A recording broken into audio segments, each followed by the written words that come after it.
Come, walk down the winding path. Don't mind the spooks and monsters. They stay hidden within the trees. There are mysteries in this world that you need to know, and paranormal truths that need to be told. Come, step up into the Caravan, where we share tales of old as well as new accounts about things you thought only existed in your nightmares.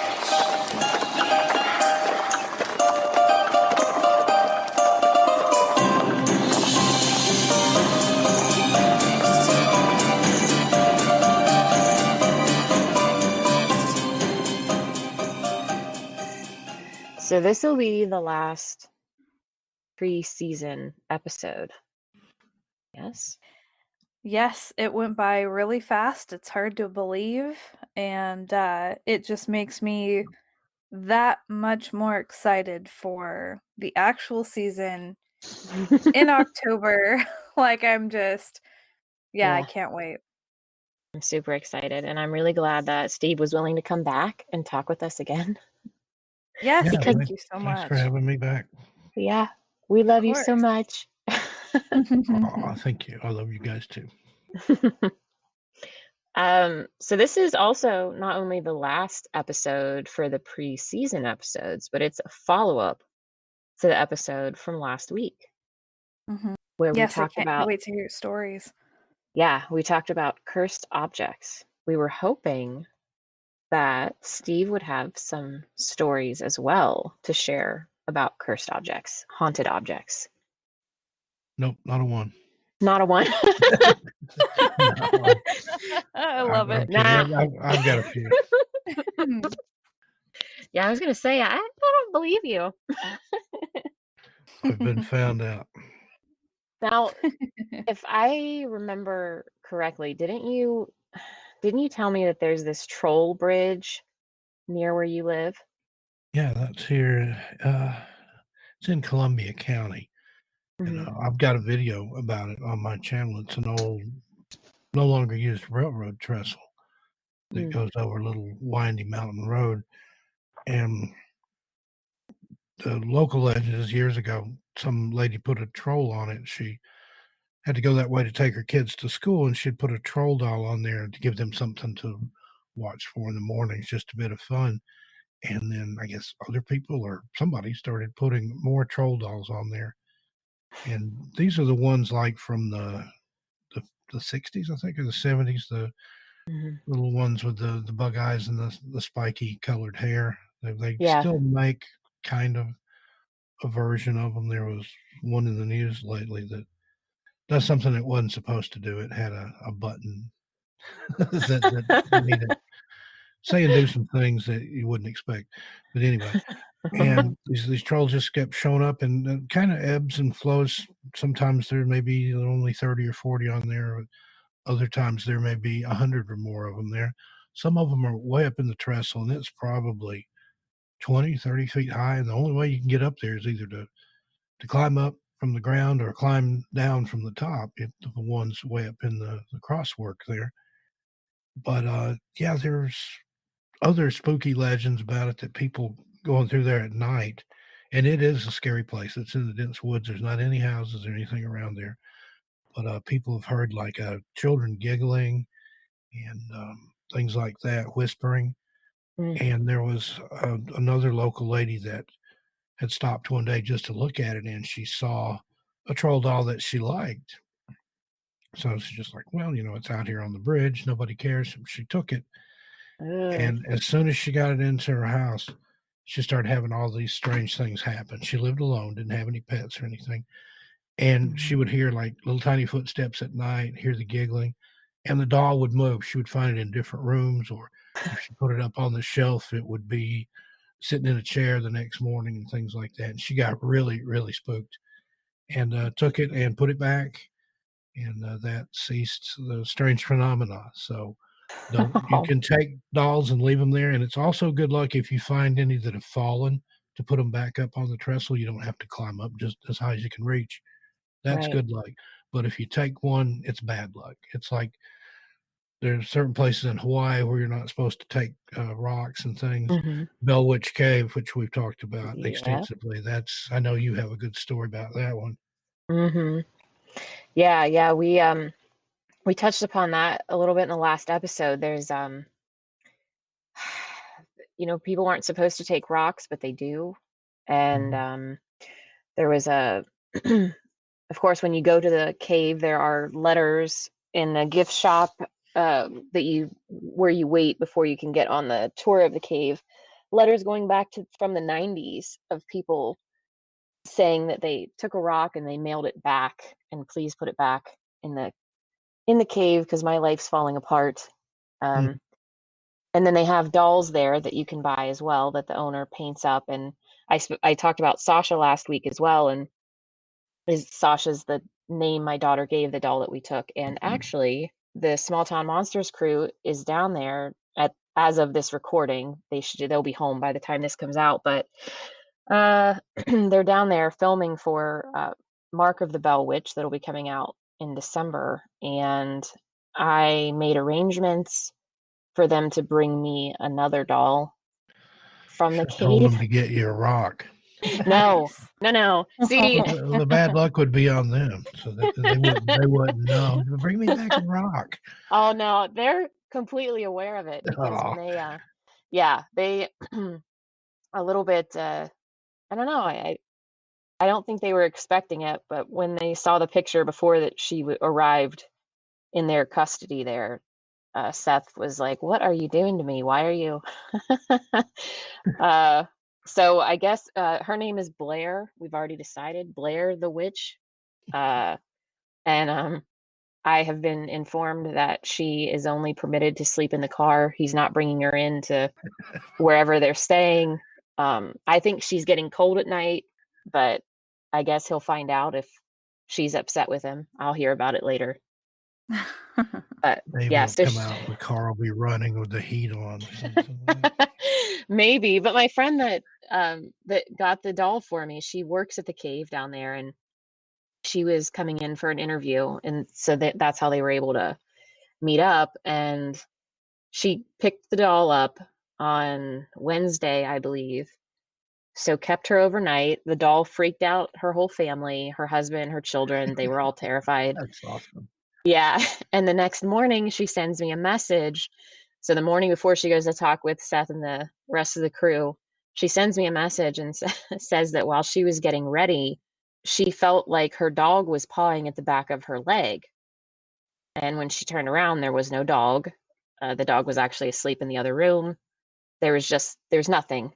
And that's never happened to her before. So Oh, it was wow. only a few hours later that she was in Seth's possession. So I guess I'll find out later if anything happened beyond that. But yeah, keep us posted. I don't want to hear about that. Yeah. Yeah, that's really interesting. Oh, goodness. All the doll talk, it Need to reminds send me one of to Anne too. Yeah. Well, there's actually an island of dolls down in Mexico that's supposed to be really haunted. There was a show, it's called Mindseed TV. It's on YouTube. And they went down there and investigated it, and it was pretty intense, apparently. So another place that we need to travel to. Pictures from there. Yeah. Is there, do you know the origin on that or anything? How it became an island of dolls, or did they just show up there en masse? Or I think the story was there was something about a man who he might have tried to save somebody, and she had a doll, and I'm not sure, but there was like an original doll, the original doll, and they go through it on that episode, and I guess that one is like inside of a shack or his house or something like that, and then I think to appease the original doll, he kept hanging more dolls from the trees on the island, and it got way out of hand. So I remember them covering this on Ghost Adventures. One of those shows on Ghost Adventures. It's one of the ones that the kids have watched it repeatedly because it involves spooky dolls. But it is a situation where this guy lived on an island, and I think he started to possibly put the dolls up initially as a spirit type protection. But there's a story about a young girl drowning And the dolls then, he just right. accumulated dolls to kind of, I guess, appease her, I believe.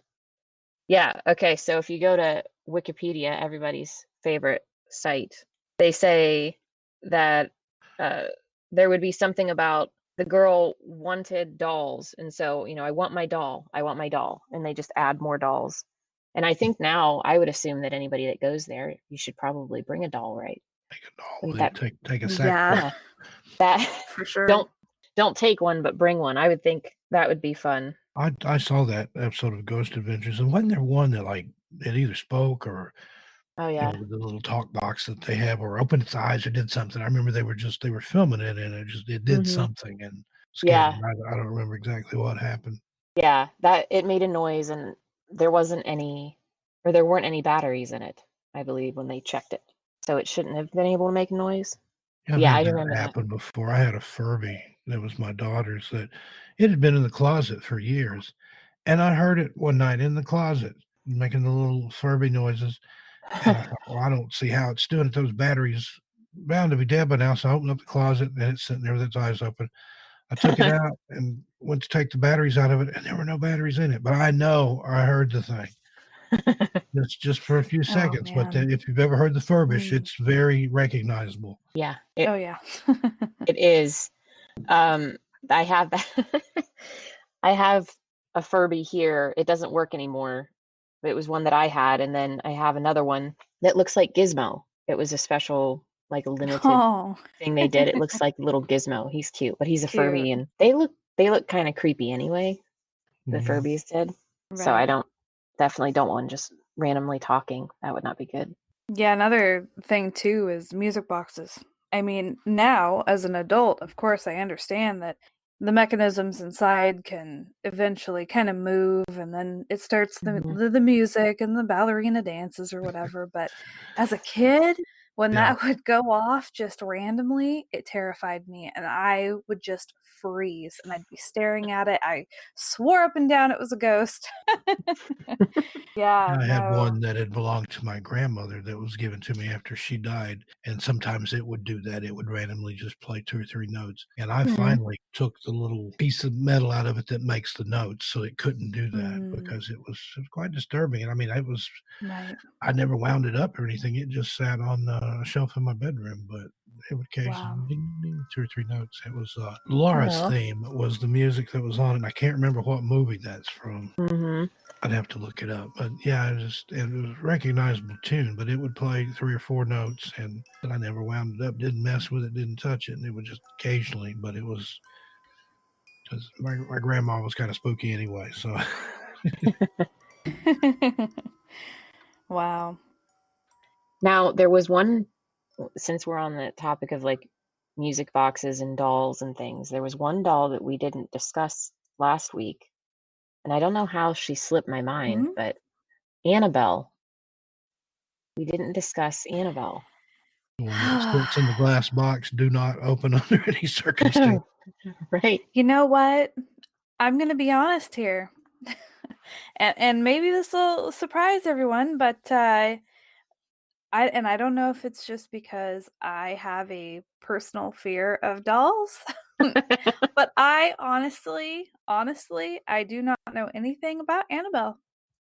Oh, well, Annabelle was found she was given to the, why'd they just slip my mind? Steve, what are their names? The Warrens, Ed and Lorraine. Think, yeah, Ed and Lorraine Lauren, right? Or Warren, yeah. Mm, Right. I don't know why I forgot them. But yeah, she is like Raggedy Ann. She's a Raggedy Ann doll.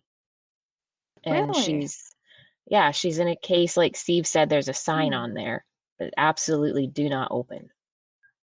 And then I think it's Wow. similar to Robert the doll in that you're not supposed to take pictures either, right? Yeah, Or unless you ask him if you can take his picture. right. So I think the same thing goes for Annabelle, that you're not supposed to do that, and obviously don't open the glass case or touch her or anything. But there were movies that came out about Annabelle, but the Hollywood version of Annabelle looks creepier I think Yeah. because Raggedy Ann doesn't look terrifying. So, but she can be terrifying. I've got a little story here. It's kind of mean, but it's funny. Tell on myself. no. A friend of mine from childhood had come to visit me for a while in Portland, and she's grown. She's actually a couple years older than I am, but she has this thing that she's got this big Raggedy Ann doll that goes everywhere with her. And she's traveled all over the world, but she considers that lucky for some reason, and she has to have it with her. Well, she'd brought it with her, and she left it in the spare bedroom. She was out doing something, and I put fishing line on it and tied it to the doorknob and ran it up over the light fixture. So she opens the door to go in the bedroom, and she sees this Raggedy Ann doll slide up from behind the bed awesome. and peeking over there, and she screamed and Wow. threatened to give me grievous bodily harm because that was her lucky doll, and I used it to scare her with. But it is there is something creepy about any doll, I think, under the right circumstances. So then Wow. I'm pretty sure that what I've established here then is when I come out to Oregon to visit everybody, that I stay with Jen for sure, and I just come visit you, so I can ensure that there's no dolls that randomly move. I'm not gonna make any promises. There's an antique shop there in Selwood. Just I know Jen's father used to have a shop down there. Yeah. Just down the street from the corner where that was, it's Blue Kangaroo Roasters now. There was Mhm. an antique store there that had some dolls in the window, and I swear I was coming through there really late one night. Everything was closed, and I had walked past it. I was going to, I think, 7-Eleven or something, and there was a doll sitting there, and it was looking one direction, and it was one of these old, wasn't porcelain, it was probably bisque or celluloid or something like that, that the head was made out of, but it was Mm. cracked. I think one eye was missing. It was kind of scary looking anyway. And I swear when I came back through, the head had turned and it was looking another direction, and there was nobody in Oh, that shop boy. because I would stop down there sometimes and just window gaze. And yeah, you couldn't pay me to take that one home. It had a creepy vibe even through the glass just looking at it. But it confirmed it that night by looking a different direction. I didn't see it move, but Wow. there was nobody in the shop. Shop was dark. It was like after midnight. And yeah, I was looking to the left or to the right. It's right when I went by, and then it was like looking the direction that I was going each time that I went by it. So I'm like, nope, nope, nope. So Go go ahead, ahead. Jen. Well, You I was go. just gonna say, it's so interesting because you have all these stories about haunted dolls, but why not teddy bears or stuffed dogs or Oh, that cats? could happen too. I know a lady that was almost attacked by a teddy bear. It was standing in the Really? doorway, shaking its fists at her. But there was something with it, some kind of a shadow person, or she described it as a Oh. demon with no face. There No was just way. nothing black there. And I have a sock monkey that was given to me years and years ago by someone, and, I Yes. think it came out of a Oh, Goodwill or man. something, so I don't know its pedigree, but it moves. I swear sometimes it will move around. I've found it different places. It's up on a Wow. shelf where Mulder can't get to it. Mulder's my little dog, because he would tear it to pieces. But, I've come in and Oh, found him baby. staring at it and growling and barking before, but it'll move around. Wow. Not a lot. I mean, it doesn't get up and run around or anything, but it'll change position when I haven't touched it, and there's nobody else here to touch it, and like I said, the dog can't reach it, so Mm. I was Wow. I was really hoping the sock monkey would get brought up. I remember that story. his name is Mr. Peepers.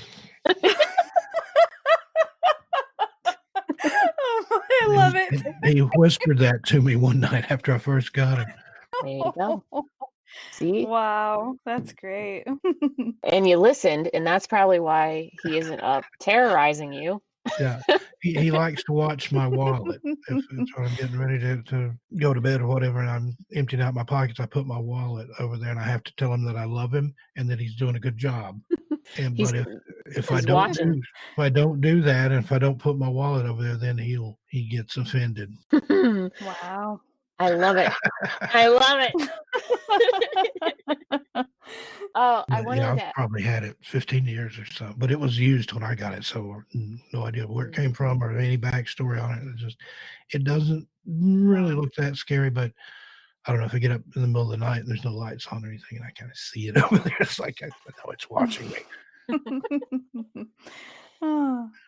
So I wanted to ask you about something that I read in My Strange World about a mirror, this Oh, ornately yeah, carved that mirror. was one of the strangest things that ever happened to me, and I didn't even realize it at the time. I was at an antique shop with my mom and dad. I have an idea which one it was, it's long gone. They were antique dealers, and they had a booth in a couple different places, and they had friends that had antique shops and, antique malls and things like that, so we went everywhere. But there was this one and it was an antique mall and an auction house. And I think this was something that was going to be up for auction because it was over on the other side from where the booths were. But I was kind of prowling around back there. They were talking to the owners, they were big friends. And I'd gotten a Coke out of the Coke machine. And I was just kind of wandering around looking at all the stuff that was going to be in the next auction. And there was this huge mirror. It was probably, well, it was on a vanity type thing, but from the floor to the ceiling, the whole thing was probably 8 feet tall with the mirror probably being at least half of that. And as I walked by it, it just kind of caught my eye, and I looked in the mirror. And just as I happened to look in the mirror, I took a drink of my soda. But instead of seeing a reflection, it was like being on a video camera or something. It was like if I raised my right arm, the reflection didn't raise its left arm, it raised the right arm, like the opposite one. Oh. So I was like, "Hey, this is cool," I didn't know such a thing existed. I can see what I look like to other people. So I'm standing in front of the mirror and I'm making faces, I'm waving, I'm taking a drink, like I'm in a commercial or something. I'm like, "This is really neat." And they called me to leave, and we left, and that was the last time I ever saw the mirror, and I didn't find out until years after, mirrors can't do that. I thought it was some sort of, like the way it was made, because I know there's different types of mirrors, there's convex and concave and all that.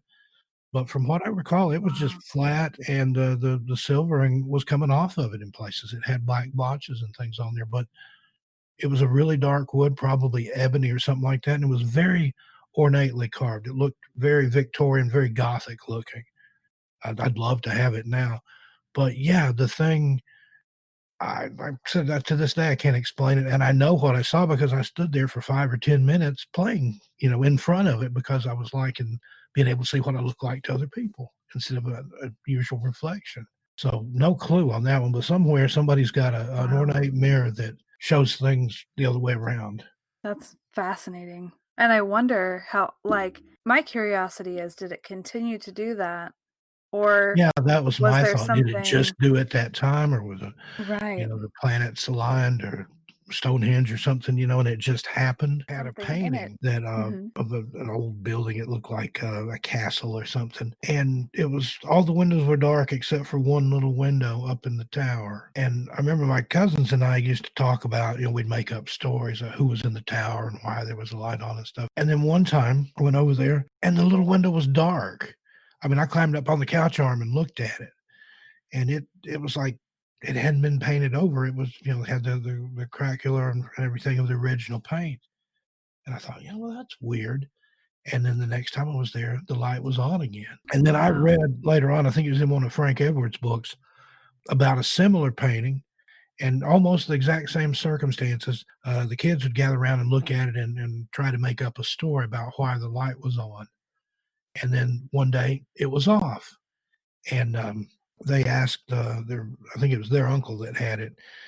And he's like, "Well, no, nobody's messed with it," and he knew that there was usually a light on in there, and, he cleaned it, I think, like, the next day or something, he was gonna check it out. Well, the next day, the light's back in the tower, and nobody's messed with the paint or anything, and he was cleaning around the edge of it where it was in the frame, and there was an inscription, I believe it was in Latin, and it said something like, "Every once a century it shall be dark," or something like that. I don't remember seeing anything on my aunt's painting, but that makes That's you think. It was just almost exactly as described as what I'd experienced, and that book was written think Frank Edwards wrote that probably like back in the 50s or something. So it was at least his story was at least 10 years before what I experienced, but I didn't read it until like 10 years after my experience. So was Wow. that some kind of curse, or why would it have it in Latin? And once a century it shall be dark. What? That's just creepy. I love stuff like that. I love cursed Yeah. paintings. There's several of those, like Mm. The Agonized Man. I don't know if you've ever seen that one. Yeah, doesn't he have his hands on each side of his face? Or no, that's the Screamer. That's The Scream by Munch. Now this guy, he looks like she's holding it up. He looks like Oh, a burn okay. victim. Oof. And that Yeah. one's cursed. And then there's another one with a little boy and girl standing outside a place. I can't think of the name of that one. Crying boy Yeah, picture. that one, they found it to be the only thing left in houses that were absolutely burned to the ground. That was more in Britain, I think. It would survive the fires. Popular in the 60s in Britain, and a lot of people had it in their homes. Wow. Was there a poem written by, or maybe it was a story written by Edgar Allan Poe, something about how there was a man, he was a painter, and he wanted to paint his wife. And as he painted her, the life went right out of her. And by the time he was done with the painting, she died. Oh, sounds familiar, but I like it. Whatever it is. The other painting is the hand resist him, and it's a couple of creepy looking kids. I think one of them's a doll standing outside. And that one's supposed to be haunted, and that guy's actually painted more paintings in that series, even after the one is supposed to be cursed or whatever. But who knows? With the crying boy, it was the rumor was that the painter had abused or beat the boy to make him cry, so he would be able to capture the true look of what he looked like if he was crying. Well, not like that. And Wow. the oval portrait is that short story. But yes. it's Poe. Absolutely. Perfect. Yeah. And I I was doing guess some research. There was another doll that I found that I'd never heard of called Letta, the Gypsy doll. Have either of you ever heard of that one? no. Letta was actually a boy, and this man no. had handcrafted a doll for his son. The boy was playing with the doll and drowned somehow in a pond or a stream or something, and somehow supposedly his spirit was trapped inside the doll. And the man would try to give the doll away, and Wow. people would bring it back. And if you look at a picture of the doll, it looks absolutely evil. I think maybe the doll drowned him. Jeez. That's It's wow. Letta, Letta. Letta the Jesus. doll, or actually Letta's doll, or Letta. The son was named Letta, but I think the doll was named Letta as well. That's the same with Robert the doll. The boy that owned it was Robert, and I think it was their maid or something that made that for him, Right. or brought it from the Sounds like West you never Indies, wanna something like that. name a doll after you. Yeah. No? So don't mail you a doll that's named Jen. You shouldn't do that. Yeah. No thanks. Or Anne, Lady Anne, nothing. We're No? good. Okay. All right. So no Oh, Christmas, man. no Christmas gifts like that. Noted. Yeah. Yeah, I just looked up Letta the doll. Did you see the picture of it there? Yeah. It Here we looks go. evil. Can you see, Oh, Jen? goodness. Gosh, see, that makes me think of puppets. And Oh, puppets, that's to me, are another more thing. scary than dolls. Do you know where the Portland Puppet Museum is there in Selwood, Ann? Yeah. It's Mhm. haunted. My daughter was what did she do there? She was she gave like the tours, and then she helped with the puppet performances too. She was like a puppeteer in training. And those guys that own that place, they've got some amazing stories, and particularly some of the puppets that they have from the Middle East. Some of the stuff from like I think it was like Turkey or somewhere like that, from like the 17 or 1800s. He said those things are just. He's like, I want to leave them under lock and key. And then their overflow storage for the museum is like in the basement. And he said they've got they call them walkers. He's like, we got some walkers down there. He said I hear them down there sometimes at night. So they live next door, but the houses are joined together, and they can hear them through the wall. He said it sounds like they're having a party down there sometime, and they'll go in the basement, and Oh, the puppets will goodness. be either moved around or thrown all over the place. Oh, wow. There's a lot of weird stuff like that there in Selwood. There's another place called the Selwood Playhouse, and it's been everything. It's been an orphan's home. It was a nursery. It's been a church. It's a theater now, and there's a group in there called Wolfpack, and it's like Hmm. it's like teenage girls that are considered at risk or something like that, and they provide them with Oh, a safe place to go, and they have an outlet and stuff. And then every year around Halloween, they put on a haunted thing there, and they tour you through the place and tell you some of the stories about oh, people wow. seeing small children running around inside, I guess, like from when it was an orphanage or whatever, because there's no small children there. That place has got very eerie feeling to it. Just walking by outside, I'd already got some vibes off of it before I even knew what it was. But yeah, that'll be open around Halloween. You should definitely go check that out. Yeah, definitely. Wow. I need to just get out there to Yeah, see you do. Come on over. Portland, Oh and just in boy. general, has a lot of things. I mean, the Shanghai tunnels and Oh yeah. Cathedral Park and the Pittock Mansion, and I go on and on and on. There's a couple cemeteries. I think it's at Pioneer Cemetery, one of those that has some walkers. Yeah, I used to know somebody who did I think it was untimely departure tours. And I think where, they had untimely deaths and they would dress up in period clothing and do the tours during, the Halloween season, and definitely something that I've wanted to go check out and I haven't done it yet. And there's a walking tour downtown. I don't know if they're doing that anymore or not with all that's going on downtown right now. But I sort of weaseled my way into the tour group one time and walked along with them for a few blocks and listened to the guy talk about some of the buildings. But there's a lot of places down there. Portland was just rough and rowdy, particularly back in the 1800s. Downtown, it was all like bars and brothels and things like that. In fact, there at the pizza place that's above the Shanghai tunnels, there's a shaft, an elevator shaft or something there that a prostitute was thrown down and killed, and she's one of the ghosts that haunts that place. Wow. What did you say the name of Yeah, that there's theater was again? Sorry. Name of what? what? That theater that you were talking about? The Selwood Playhouse. It sounded familiar. I wanted to. Yeah, if you type in Selwood Playhouse haunted, I think there was an article from the Portland Mercury or one of the alternative papers about some of the goings on there. Cool. See, it's so fascinating to me because I mean, I've been here, my whole life, and I've looked up, most haunted locations here in Oregon, but I had no idea until I started talking with you, Steve. I mean, it just opened a whole new world of, haunted locations and everything, and it's just been fascinating. Oh, and the mausoleum, Portland's Wilhelm Memorial. And you probably passed that Right. every day for years and didn't even know it was there, did you? No, I had no idea until you told me about it. Did we miss the day that they let people in? Did they let people They in? didn't do it this Oh, year. It's Memorial Days man. when they do it, but they didn't do it this year. Yeah, it's the largest mausoleum west of the Mississippi, had the first crematorium west of the Mississippi, and I've got a video about it called, Portland's City of the Dead, I think, and it's, 8 floors on some levels. It's absolutely sprawling.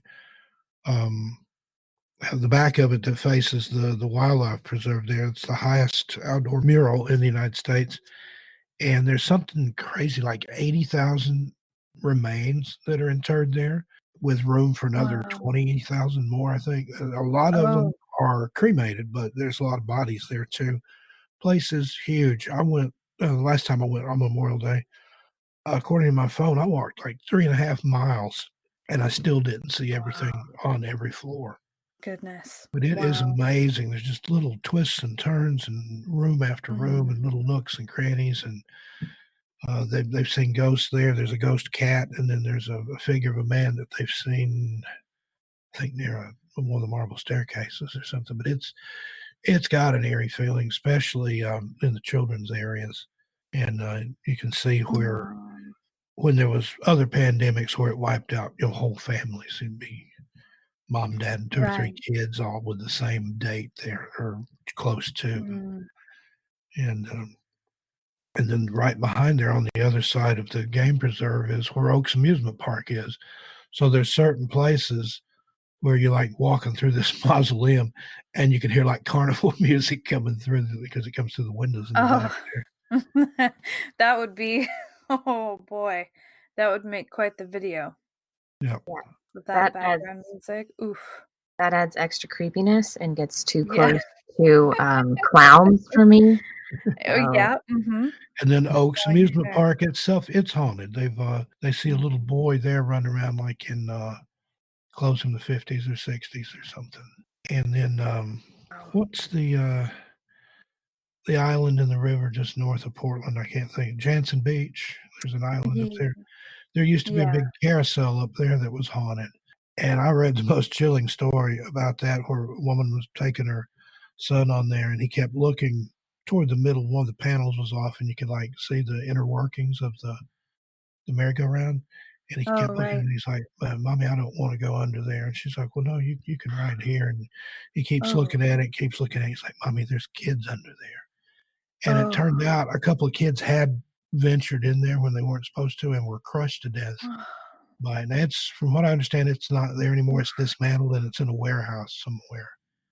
But Right. that's just creepy to me. Any kind of there's a story in Yeah. one of my books about a man that found a small carousel out in the woods in Tennessee, and no explanation how it got there or why. But I think later on he did find out that somewhere else it had been responsible for some injuries, maybe some deaths to kids, and whoever owned it just took it out in the woods and left it. I don't like that. Right. Yeah. That would be No, scary to that's come across a merry-go-round out in the woods. Yeah. Oh, yeah. Covered in weeds. No, And that'd be he saw rough. one of the horses peering at him from the thicket. Mm. You know, what in the world? And then looked, and there's an entire merry-go-round in there, small one. Yeah, no. Yeah. I don't like that kind of thing because then unless it's actually where something had originally stood, I don't like the idea that somebody took the time to drag stuff out into the woods to just leave it.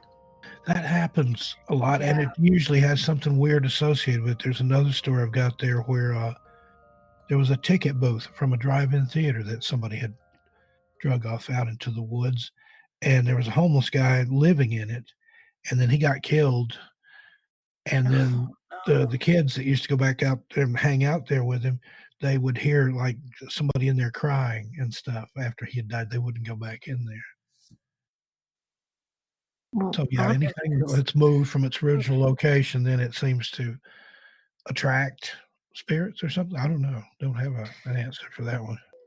Right. It disturbs the area, and then yeah, it can become that attractant, I guess. And same with a lot of houses when people go to renovate, even if they're restoring it to the original, it'll stir things up. That's true. Yeah, I've heard yeah, stories on that. You know, and then there's also, I can't remember where I heard it, but there was a story about how a guy came across a really old, it was like an encampment, and you could see where they used to have this fire, and he decided to build a fire in this old fire pit.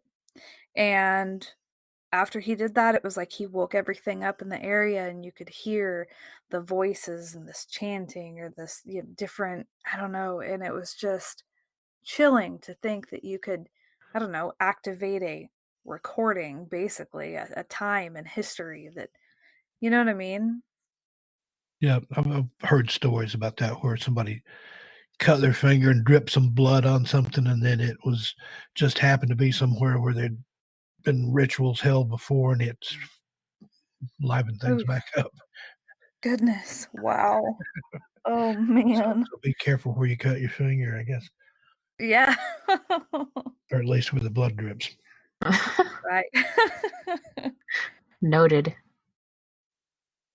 Oh, yeah, I don't like.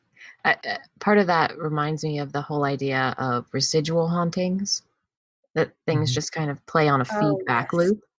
That Right. maybe, I mean, they and I don't know. In theory, they would be playing anyway, but maybe if you activated something and that just started the reel to just go over and over again. Mhm. And Yeah, it another makes you. cursed or haunted item here that came from Portland is the original Dybbuk box, the one that kinda started the whole thing. They found that here in What? I think it was like an antique shop or a furniture store or something here in Portland. Yeah, No Kevin way. Mann bought it. It was like a little wine cabinet, but that's when he opened it up, that was the stuff all inside there that started the original Dybbuk box. And Clyde Lewis has a show. It's a national show, but he's here in Portland. It's Ground Zero. And he's had Kevin on there a couple of times talking about all this stuff that happened. And I don't know if it was him or he'd sold it at one time, and then I think the person returned it, but somebody had given it as a gift to their aunt, and then she suddenly had like this just totally debilitating stroke. And Oh, goodness. they visited her in the hospital, and she was able to write out the words "hate gift" because she felt like there was something about the gift that had caused the stroke. And Yeah. I know when Clyde Lewis had it in the studio there, all kinds of things. Their whole system went haywire. It was in the summertime, I think. The air conditioner shut off, the heating came on, and they couldn't turn it off, and it got up to like in the 90s in the studio, and all kinds of electrical problems and problems interfering with the audio and stuff. It's creepy. Of course, Clyde's done some crazy things like that. He had a suit one time that belonged to John Wayne Gacy. They did this at I think it's at the Doug Fir Bar, and another guy had built some kind of cabinet where they could send massive amounts of electricity through objects. So they put Gacy's suit in there, and they said it still had like chewing gum wrappers and toothpicks and things in the pockets. Yeah. And they put it in this case and then supercharged it with all this energy. They were trying to get Gacy's ghost to manifest or something, but I don't think that was successful. But Clyde does some stuff that's just really out there on the fringe, but it makes for entertaining shows. Yeah, it does. That reminded me that back in the day, I used to watch MTV Cribs, and Jonathan Davis from Korn, if I'm remembering correctly, would actually, or I would guess, collects stuff from serial killers. Yeah. Like I remember them going into his house, and he had a Volkswagen Beetle where there had been murders, and I can't remember the serial killer that Ted Bundy. Oh, there you go. See, Zach Bagans has it now, I think. I was taking crime and criminology classes back in the late 80s, early 90s, and I wrote to some of those guys. I had a letter from Gacy. I had a letter from Manson. I had one from Tex Watson. Wow. And Gacy at the time was selling paintings, and I almost bought one of those skull clown paintings. He couldn't actually sell them because of the law that says you can't make money off your crimes, but he had an attorney or a friend in Mississippi that was selling them. And I could have bought it for like $100 or something, and I didn't do it. And they sold out, and then he wasn't able to get any more paints or do any more painting. And then after they executed him, those paintings shot up. That's probably worth several $1,000s today. But like I said, I almost pulled the trigger on it, but then I was just like, I really want that in my house, something that he's touched and that he's, put his, by essence. Creating that art, you don't know what kind of residual energy might be with that. So I passed on that one. Do you have the letters still? Wow. No, I loaned them to a friend of mine. She was taking some of the same classes I had, and I had them framed and things, and she took them to the next year to display for her class, and I never got them back. Well, that sucks. Oh, man. I can't imagine, if you could have, read them on air, that would have been... Yeah.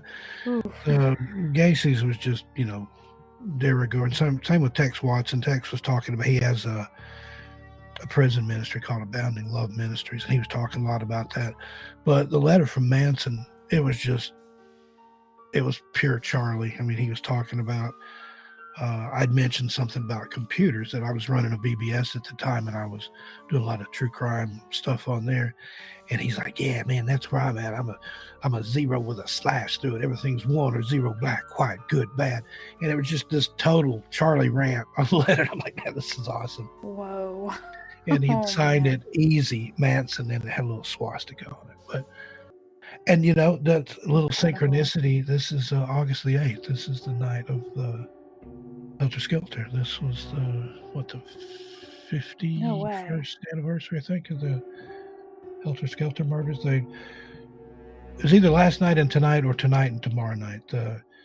Sharon Tate and those Nope. people were killed on one night, and then the next night was Leno and Rosemary LaBianca. No. Nope. What? I don't know why. Oh boy! And then meaning I'm wrong, or no, as in we don't need to. No, I don't think you're wrong. I don't question you. Pile of nope there. It's the I don't know. I thought you were like nope. What August? Nope. No, it was more like I don't know how we got. I mean, I guess it's all connected, but we didn't start the night out talking about serial killers, and here we are. It's August 8th and 9th. So tonight was the night, and actually about this time, Sharon Tate and her friends would have been having dinner at the El Coyote restaurant on wow.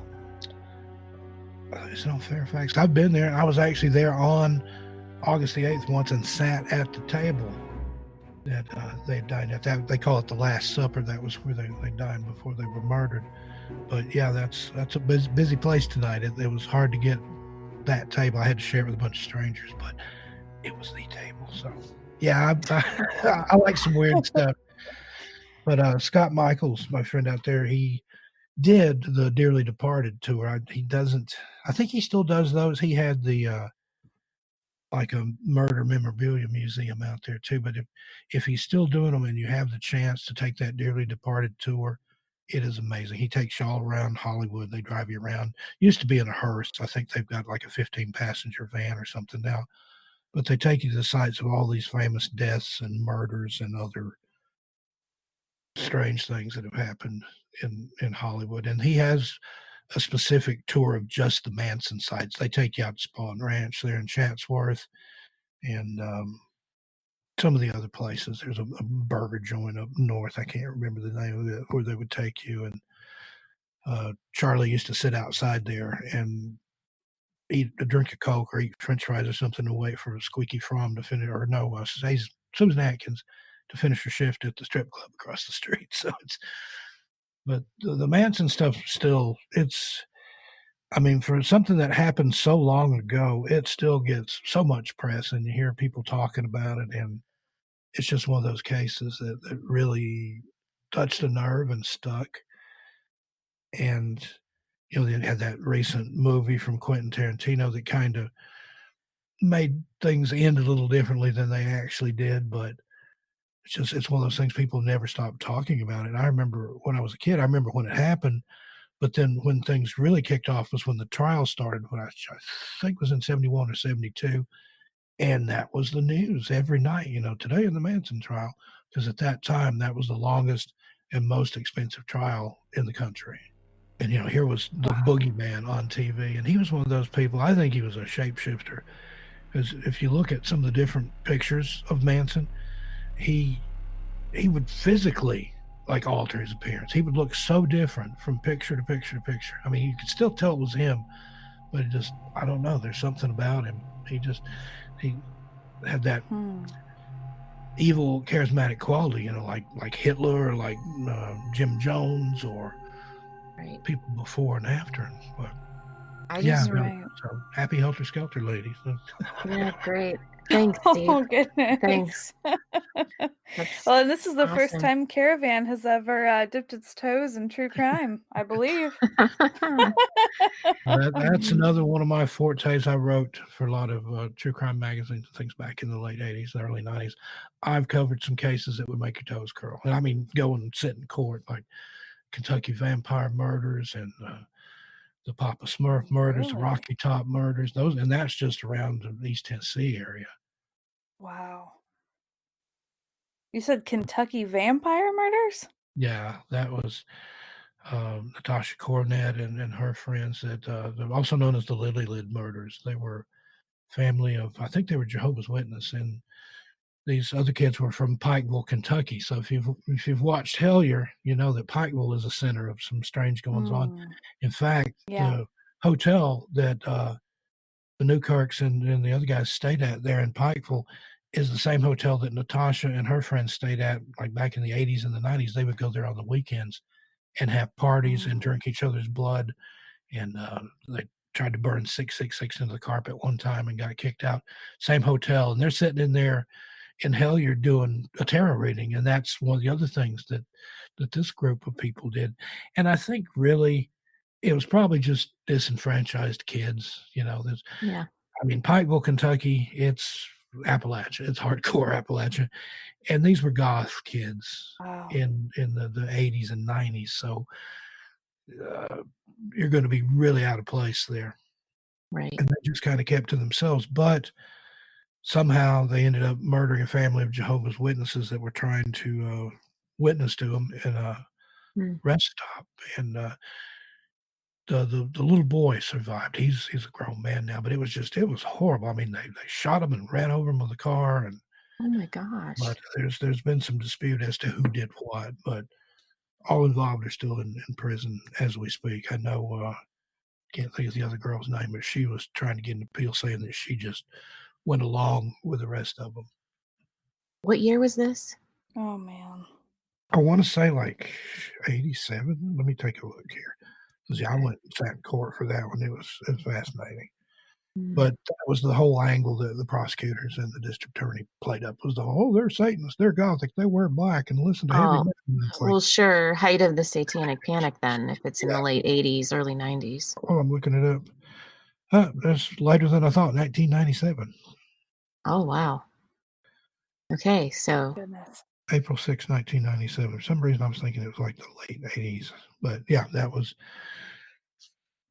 one wow. of the famous cases around that area. It got a lot of press. It's kind of like, if you ever heard the West Memphis Three, it was very similar to that, where there was somebody, and to this day, they don't know who did that, murdered some little boys in the woods, Mhm. and they blamed it on these metal and goth kids, and the one guy, the name Damien or something like that, a creepy name anyway. He was like the leader of this little cult, and he had the satanic Bible and all this stuff, and they just kind of pinned it on them Wow. because they were the outcasts in their little town there in West Memphis, Arkansas.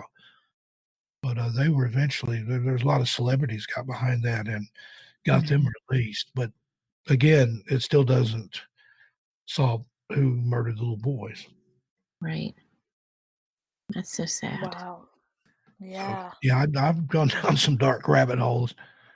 But Yeah. that's one of those things you have to take a break and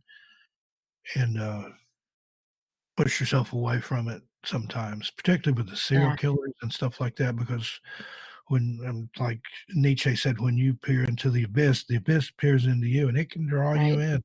Oh, And I yeah. think it's the same with anything evil, all the black magic and stuff like that. You have to keep a safe distance and keep your guard up, or you can get pulled way over into some stuff that being over your head before you know it. So yeah, I Oh, took a that's for break sure. for a long time. Didn't even read any true crime books or anything, but yeah, I wrote a lot of articles. T.E.D. Klein, who was he's a horror and sci-fi author, he was publishing a magazine at the time called Crime Beat, and there was just a real resurgence of true crime there. Because prior to that, it had been like these lurid detective magazines and things like you would see at the grocery store, the dime store, and things. But then they kind of legitimized true crime, and it became like almost a fad or a fashionable thing to follow. Right. Yeah. And I think it still is to a degree. Oh, yeah. Oh, About, yeah. I don't know, I think it was 4 years ago, I went to a conference over in Oxford, and the topic of the conference was evil women, women and evil. And one of Oh, boy. yeah, it was lots of fun, so much fun. So I got to present over there, and one of my fellow presenters is from New England area, I believe, and she does, if I'm not mistaken, psychological profiles of people, and her area of study are female serial killers, female murderers. And she said the same thing about you have to, especially when she gets really into a case, you have to take a break every once in a while, or, see it through, and then you've got to step away Yeah. because it just gets overwhelming. Yeah. No, Justin, over on Mysterious Circumstances. man, it's all, true crime and some of the episodes that he does, and he gets so in depth, and I can listen to some of the episodes and stuff, but then it's just like, man, and he just pumps them out, and he does, like I said, phenomenal research, and it's just like, Yeah. wow, how can you? There's a couple guys on YouTube like that. Dark and Grim is one, and a guy that calls himself Deadbug. And they have some of the most amazing true crime stuff that I've ever seen. And I don't know what their sources are, but they have like crime scene photos and stuff that people aren't supposed to have. And Oh boy, that's one of those I can only watch so much. I've got to Yeah. watch kitten videos or something for a while. That's I do. Yeah.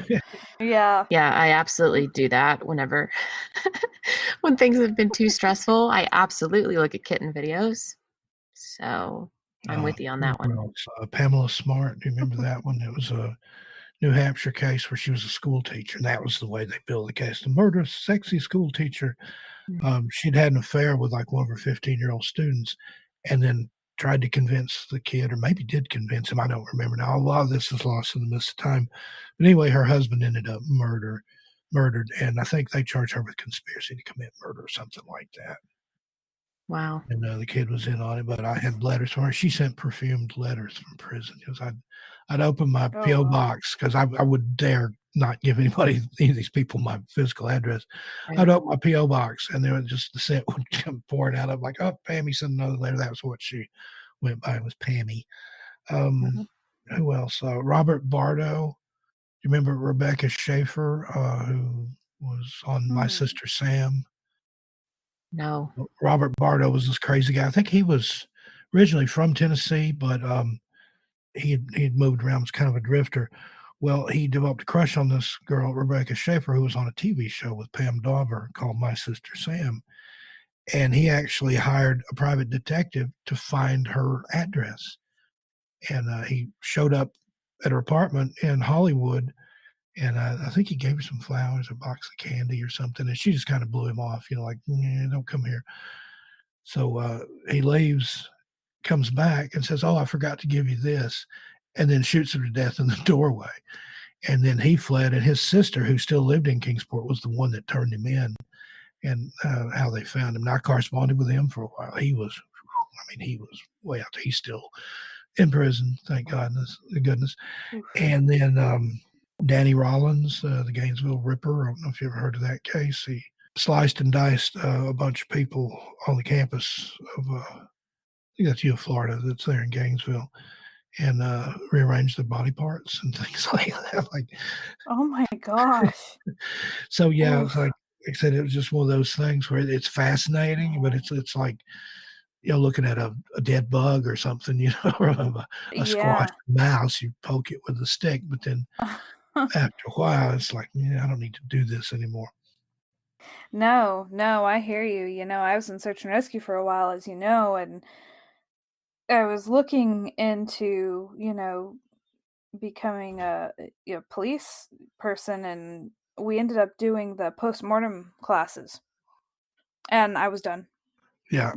I took the postmortem classes, and then I decided, you know what? It's not for me.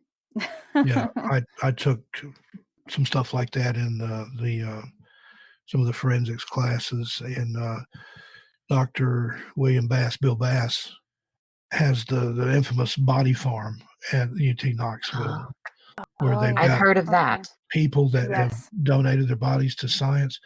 They've got a plot of land out behind UT Hospital, which it's a teaching hospital there. It's part of the university.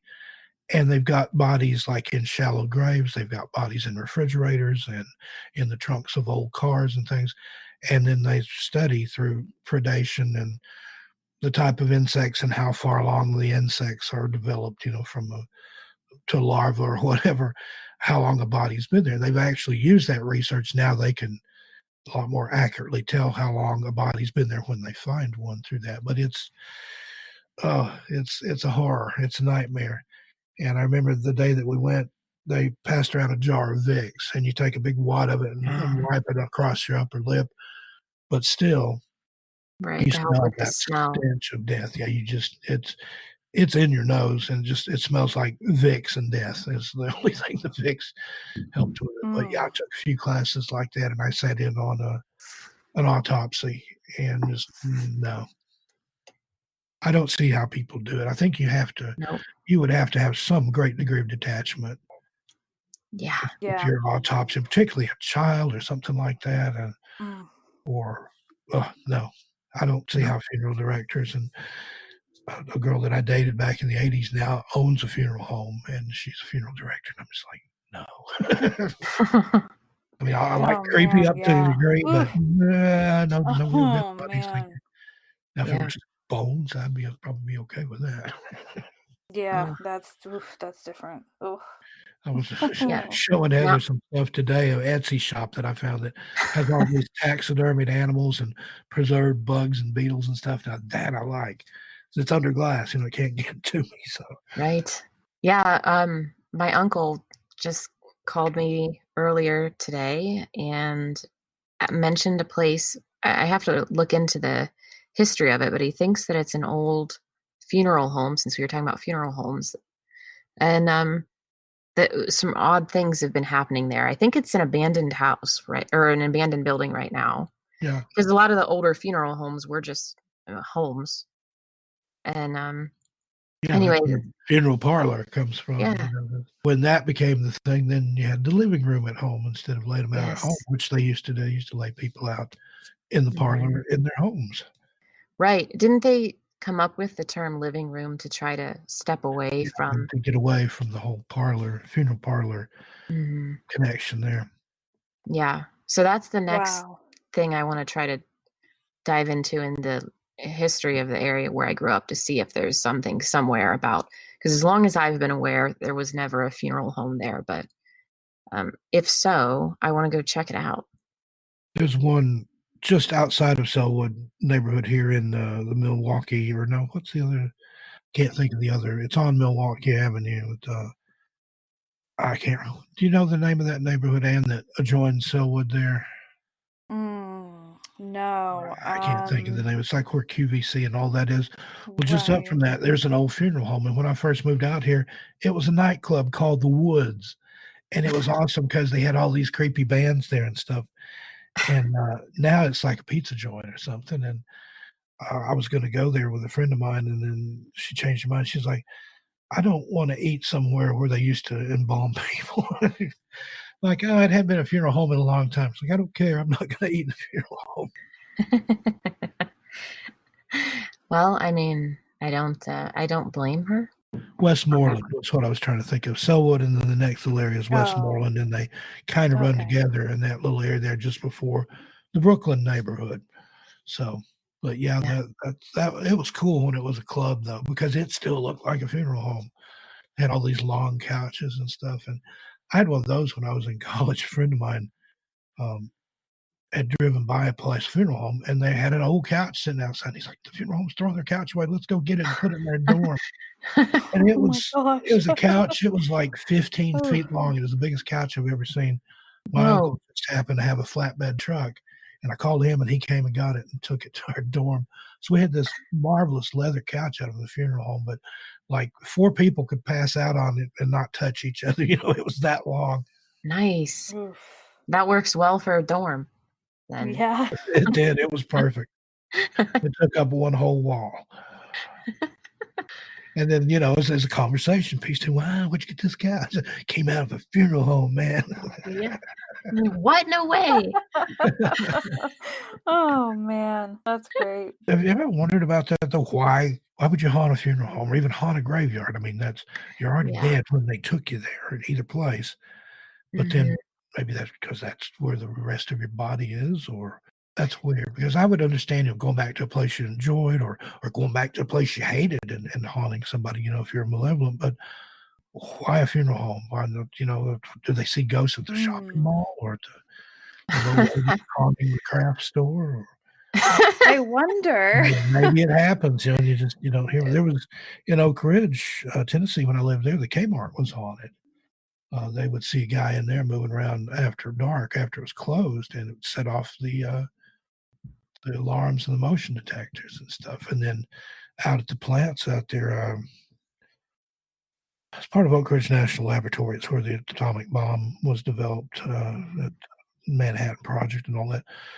There was X-10, which was a national laboratory, Y-12, which was weapons facility, K-25, which was the uranium enrichment plant. And one time at K-25, there was a guard. I don't think he got fired, but I think he got reprimanded and probably sent home for a few days. He saw somebody in a place where they weren't supposed to be at night. He was working midnight shift, and they wouldn't do what he was telling them to do. So he ends up drawing his weapon.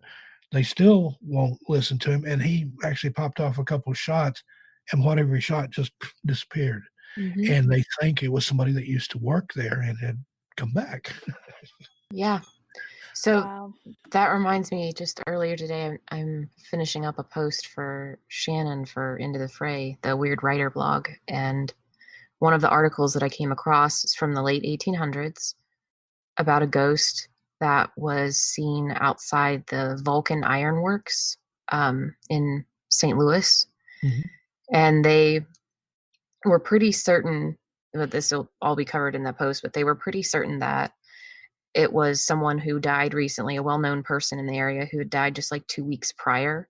But the first sightings, it was a similar thing. The guard saw someone there that shouldn't have been there and tried to speak to them, and they wouldn't respond. And so the guard approached them, and as the guard approached, the apparition would back away.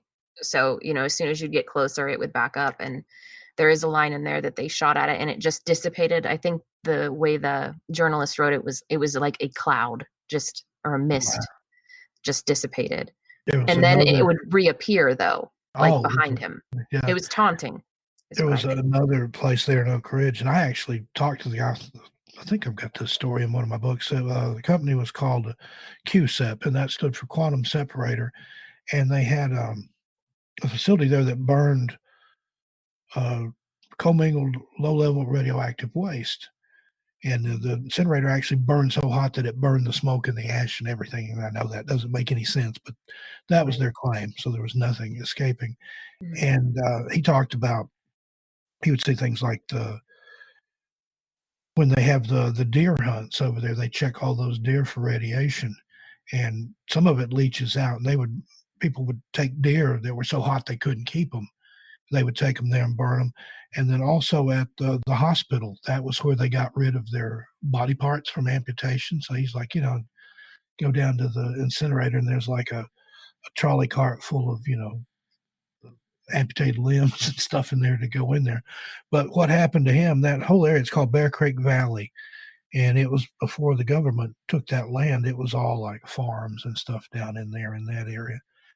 And the guard, he was a guard at the QSEP facility, and he was working midnights. And one night he was out, I think he'd gone out to smoke or something. And near the back of one of the buildings, there's a little containment pond there that has radioactive water in it. And it had like a high chain link fence with razor wire and stuff around it.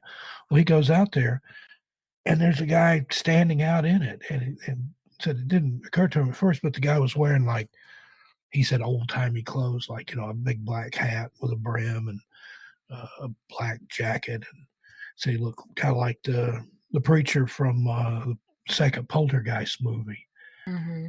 And so they yelled at him, like, hey, you're not supposed to be in there. Get out of there. That's hot, meaning it was radioactive.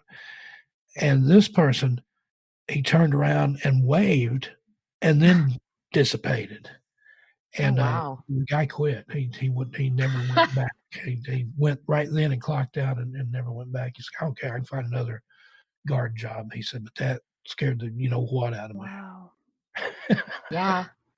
So it was a radioactive ghost, I guess, since it was standing in the containment pond. Yeah. Well, maybe something happened there before all of that, and that's just an older it had been a farm at one time, and it was probably the old farmer, like, what's all this stuff here on my land, Mm-hmm. Where did this pond come from, and why is it green? Right. And he had good manners, which is why he waved. He waved, and then... Yeah, that's what you do out in the country anyway, whenever you pass by somebody, and even in small towns, you wave at them. You nod your head, and you have the... Yep. You have that Appalachian wave in the area. It's just kind of kind of a crook of the neck, kind of tilt head to the side. That's a handle sway. Yep, exactly. That's all that was. That's what he was doing. Yeah, I hear you. But that's, they call it in the South. It's, did you see so-and-so? Yeah, he threw his head back at me. That sounds good, but that just means he said hello without using his hands. Mm-hmm. In the Philippines, they point with their lips. That was interesting. Said, where's so-and-so? And they would like point with their lips to one side. Because in that culture, considered rude to use your finger. You can't point with your finger. Interesting. And if to call somebody, you don't wiggle your finger at them like you do here. That's very insulting. You palm down and move your hand up and down. That means come here. And you don't ever whistle at anybody, because that's what you call a dog. You don't whistle, get anybody's attention there. That'll start a fight. You learn these little things quickly when you go to other countries. Yeah. Let me think. I feel like there was another thing that I wanted to ask you about, Steve. But what I did, I texted Jen, Steve, and told her that I thought I heard something when you were talking about the Furbies. Oh, yeah. I thought I heard like a Furby type sound coming through the speakers. Your Furby. Yeah, I mean, it might. Yeah, I don't know. She's like, we'll hear it on playback if something. Well, I'm telling you, man. EVP from the last time. What was that? Yeah, I don't know. It sounded like another language. And then when I put it in to phonetically set it into Google Translate, it said it was Arabic for "do not say it." Right, and that was when we were talking about Sasha. Yeah, you said something about the doll being haunted, and it was telling you don't say the doll's haunted. Yeah, okay. So Sasha, you're creating a teleport. You're just giving it energy. It's really haunted. Right. Yeah, right. I know. So I don't have an issue with the doll. I don't have an issue with Sasha at all. My youngest that picked her out will tell me that she says things or whatever. And when I was doing one of the weird writer posts for Shannon, I talked about haunted dolls, and of course I mentioned Sasha. And my daughter came out, saw me typing. I think I footnoted this as well in the blog post, but she came out while I was typing and she said, "What are you writing about, Mom?" And I said, "Well, dolls." And she said, "You're not talking about Sasha, are you?" And I was like, "Well, yeah, of course I'm talking about Sasha." She like it when you talk about it. Yeah. She said, what she told me then, she said, "You need to read this whole thing to me that you wrote, and I'll let you know if Sasha says that's okay." Because awesome. because she doesn't want people to be afraid of her. So you need to read it to me and I'll let you know if she says it's okay. I was like, all right, awesome. Wow. So yeah. Wow. Very interesting. Yeah. Well, the youngest also, when we were talking about cemeteries earlier, she told me once, and this was a few years ago, that she didn't want to go to, because I always love to go to cemeteries just to look at the stones, especially the old ones. And she told me one time she didn't want to go to the cemeteries, or the one cemetery in town here, for a while. She wanted to take a break. And I said, "Why?" And she said, "Well, I'm tired of seeing all the people." And I'm like, "What people?" Because we're always the only ones there. We're usually the only ones there. And she said that there were all kinds of people that were just randomly standing around, and some of them looked sad, some of them looked angry. And then there was a line of them. There's always a line of them, she'd say, that would step through something and just disappear. She said it was like a doorway, and they would just stand in line to step through and they just disappear. But she was tired of seeing that every time she went.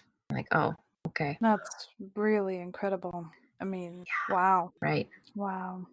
Oh, I have we're going to do a Patreon episode about Mansfield when I went to go ghost hunting there. But yes, what I'm going to have to start doing is keeping the EMF meter out here while we're recording, apparently, and see when it jumps. Because good idea. What happened in the prison was we'd have the spirit box on, and so whoever was listening to the spirit box, the volume would be up. And we'd have headphones on. You wouldn't be able to hear other things that were going on in the room, of course. And when someone would hear something and then repeat it, when they would repeat it, the EMF meter would jump. This was almost without fail every time. So that was interesting. I'll start bringing the EMF meter for our Caravan recordings. Yeah, you'll have to. That's for sure. I mean, see, that was one of my biggest things before when I would record.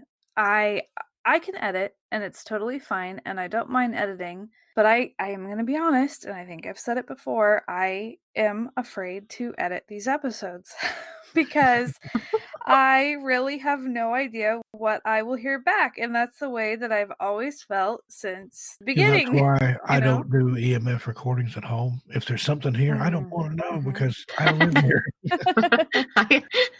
Yeah. Well, and the thing is with those EMF. I meant EVP recordings, not EMF. Edit. Yeah. Well, the amazing thing is that I have the EMF meter and I'll walk around the house here every once in a while. And the kids, of course, they like to, just for fun. Hey, something happened. Let me see the EMF meter. And they'll go walk around the house. That's so cool.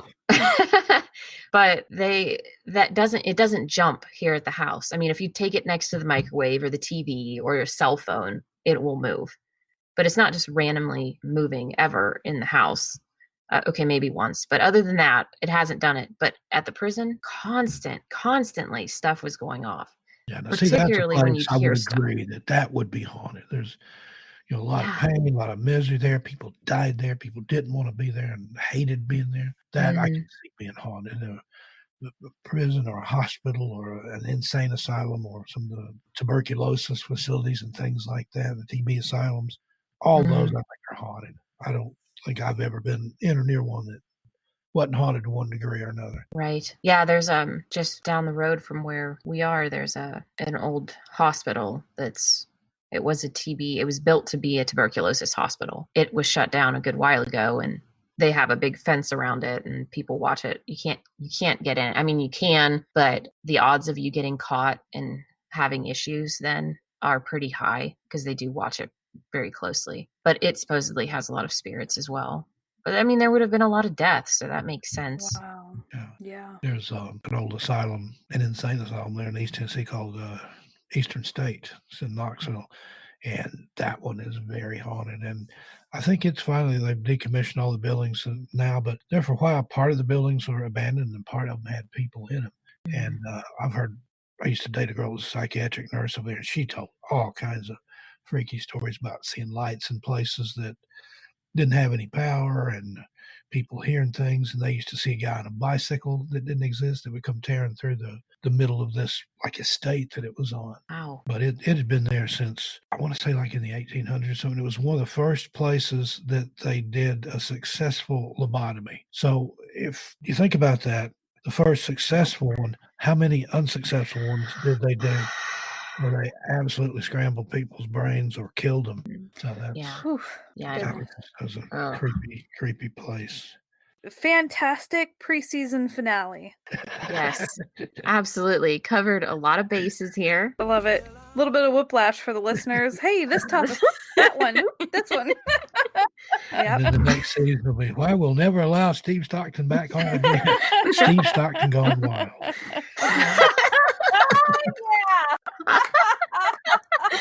Those are the Patreon episodes. The whole video, and I'm not wearing pants.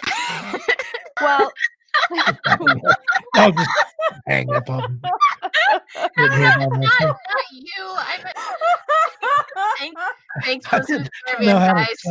Didn't have anything nice to say. So I'm just gonna... No, I didn't. Bye. Well, right. Bye. Bye. Yep.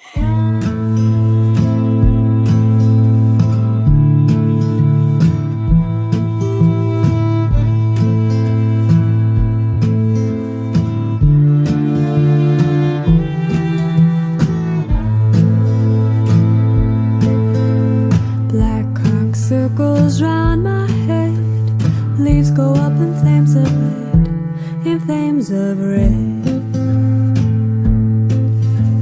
Worry ties me to the ground, feathers fall without a sound,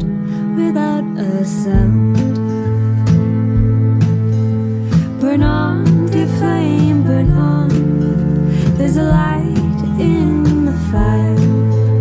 Burn on, dear flame, burn on, the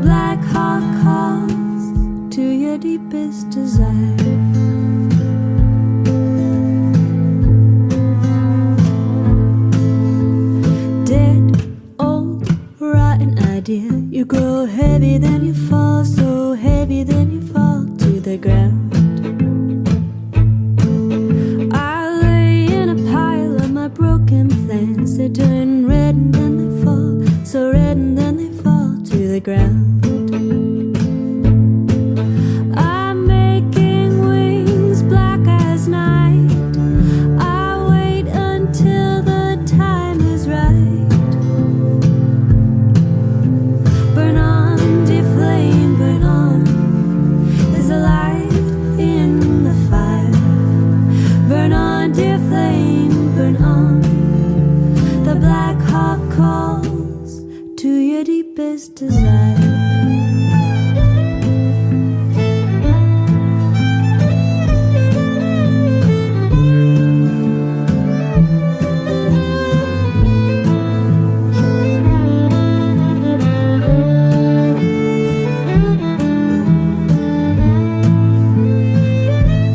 In my dreams, I am flying high, high, high over the hill, and I see down below me